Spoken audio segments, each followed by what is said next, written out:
Eletromagnetismo. A vida no campo.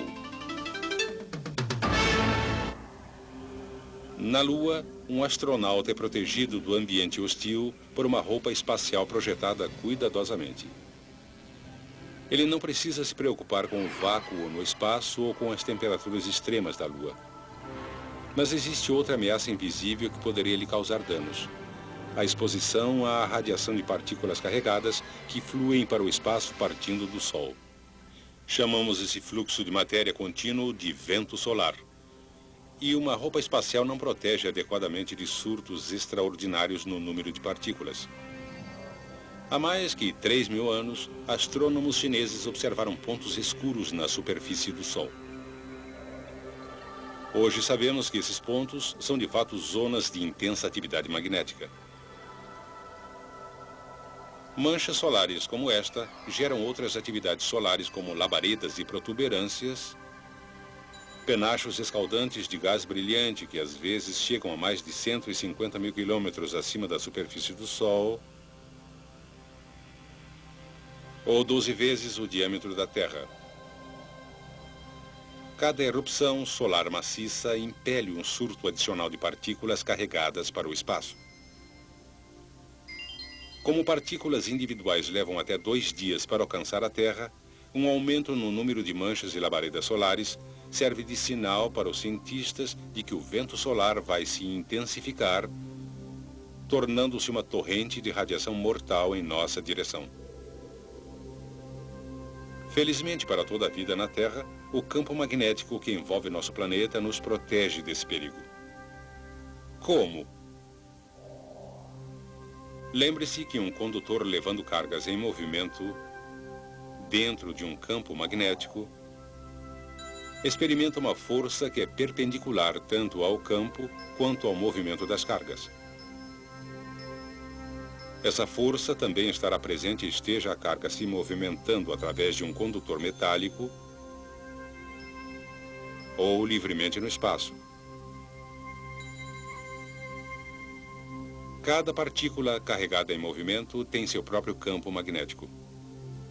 O campo circular de uma partícula negativa é nesse sentido, fazendo com que os dois campos se reforcem aqui.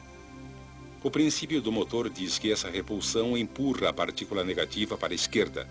Entretanto, o vento solar consiste de partículas carregadas, tanto negativamente como positivamente, e seus campos magnéticos têm sentidos opostos.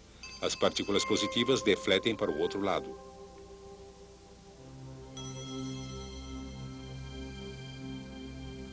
Assim, quando o vento solar encontra o campo magnético da Terra, as partículas carregadas tendem a se separar, com as partículas carregadas negativamente sendo defletidas ao redor de um lado da Terra e as partículas carregadas positivamente ao redor do outro lado. O resultado é que a maioria das partículas é defletida e nunca chega até a superfície. Mas nem todas as partículas escapam com tanta facilidade.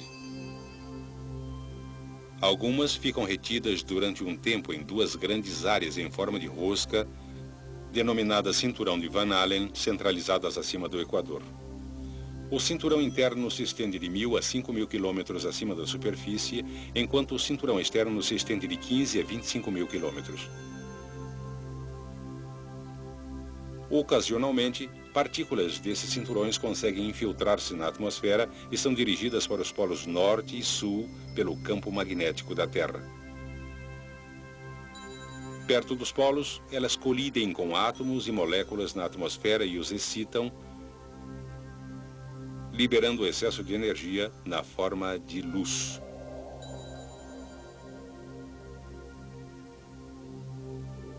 No norte, a luz pálida resultante é denominada aurora boreal ou luzes do norte. No sul, ela é chamada aurora austral. É interessante que cada vez que se vêem luzes do norte, elas também aparecem no sul. Às vezes, essas aparições são bastante espetaculares, uma prova visual de que ocorreu uma rajada de vento solar. Essas rajadas, que são consequência de manchas solares e outras atividades do Sol, ocorrem em ciclos. Diz uma teoria que, durante períodos de atividade solar muito pequena, as geleiras avançam e a sobrevivência de plantas e animais fica ameaçada. Mas, em seguida, com o retorno de grande atividade solar, as geleiras regridem e a vida floresce em clima mais favorável. Até agora discutimos os resultados das flutuações magnéticas solares. Em toda a sua história, a Terra passou por flutuações periódicas em seu próprio campo magnético. Os geofísicos acreditam que o campo magnético da Terra é realmente produzido por movimentos complexos de cargas no interior do núcleo fundido do planeta. Parece que esse movimento de cargas se inverte, em média, a cada cerca de 200 mil anos, resultando em uma inversão dos polos norte e sul.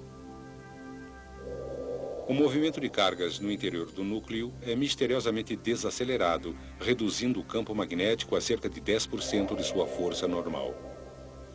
Com um campo magnético muito enfraquecido, o vento solar não deflete mais ao redor da Terra, e assim as partículas carregadas caem como chuva na superfície. Isto pode romper o material genético no interior de células vivas. O efeito mutante subsequente pode ser o responsável pela extinção repentina de muitas plantas e animais e a aparição de espécies completamente novas.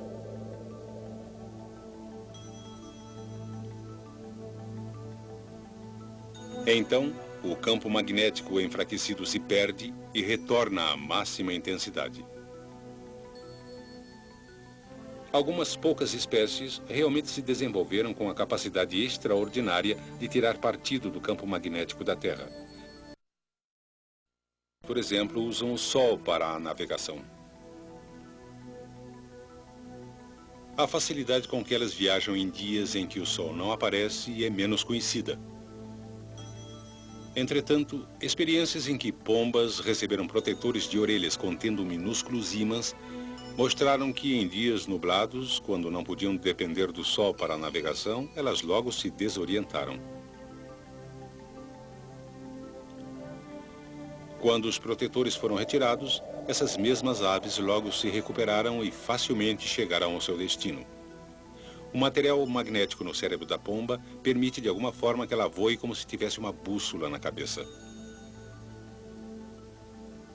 Alguns micro-organismos também têm essa capacidade fascinante. Certos tipos de bactérias da lama, que vivem longe do Equador, aprenderam a usar o campo magnético inclinado da Terra para determinar o sentido ascendente e descendente. Na Austrália, o sentido do campo é inclinado para cima, e assim as bactérias se movem contra o campo ao se dirigir mais para o fundo da Terra, procurando umidade. Quando essas bactérias são trazidas para o hemisfério norte, elas são enganadas pela inversão do sentido do campo magnético e se movem para cima, não para baixo. E isso as traz para a superfície, onde secam e morrem.